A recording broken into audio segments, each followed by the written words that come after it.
Alors, dans les deux premières vidéos, on a vu ce qu'était un traumatisme grand T, c'est vraiment quelque chose de négatif qui nous est arrivé. Un traumatisme petit t, c'est du positif auquel on aurait eu droit et qu'on n'a pas eu. Par exemple, on a manqué d'attention, on a manqué de soutien, on a manqué d'amour, on a manqué de considération. On a vu ensuite dans la deuxième vidéo les conséquences à long terme, donc à l'âge adulte, développement sur les maladies, sur les troubles des comportements et sur les réactions excessives. Maintenant, moi, ce qui m'intéresse, c'est vraiment les traumatismes de l'enfance et comment est-ce qu'on fait pour que nos enfants ne conservent pas des traumatismes toute leur vie. On ne peut pas leur éviter certains chocs émotionnels parce que les événements de la vie, ils arrivent. Mais il y a des gens qui conservent un traumatisme toute leur vie et d'autres non. C'est quoi la différence entre les deux?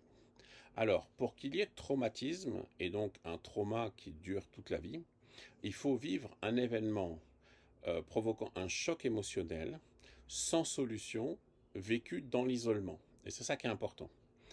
C'est-à-dire que c'est un choc pour lequel, sur le moment, on n'a pas de solution, et qu'il est vécu dans l'isolement. Et c'est sur ça qu'il faut jouer. Les gens qui gardent des traumatismes sont des gens qui malheureusement n'ont pas eu la chance d'avoir des parents à qui ils pouvaient vraiment exprimer ce qu'ils ressentaient. Ce qui est important, c'est que le parent soit capable de faire ce qu'il faut pour susciter l'expression sincère de l'émotion de l'enfant. L'enfant a le droit d'être en colère, l'enfant a le droit d'être triste, et les enfants qui ont grandi dans un environnement où les parents sont à leur écoute, eh bien, vivent à l'âge adulte avec beaucoup moins de traumatisme. Boris Cyrulnik, par exemple, parle de la mise en place des tours de parole. Normalement, un enfant comprend ce qu'est un tour de parole, c'est-à-dire que quand on parle, l'enfant reconnaît à quel moment ça va être à lui de parler, et des moments où il va redonner la parole à quelqu'un.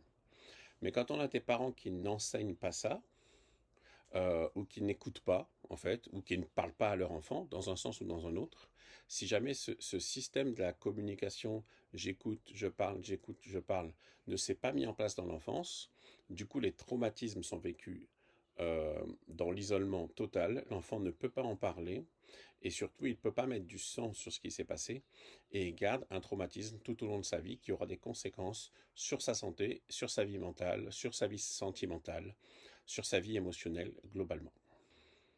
Voilà. Je sais que beaucoup de gens pensent écouter leurs enfants. Et cette discussion, moi, je la trouve extraordinaire parce que très souvent, je vois des ados qui disent à leurs parents, mais tu m'écoutes pas. Et les parents disent, mais si, si, je t'écoute. Et l'ado dit, non, tu m'écoutes pas.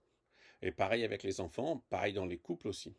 Et en fait, c'est pas si facile que ça de vraiment écouter. Vraiment écouter, ça va te permettre à l'autre d'exprimer vraiment le fond de son ressenti. C'est pas juste écouter l'histoire. Et c'est ce qu'on fait souvent, on écoute l'histoire. Ce qui est important, c'est d'écouter la personne, d'écouter des fois ce qui ne se dit pas, mais vraiment écouter l'intériorité et le vécu de la personne.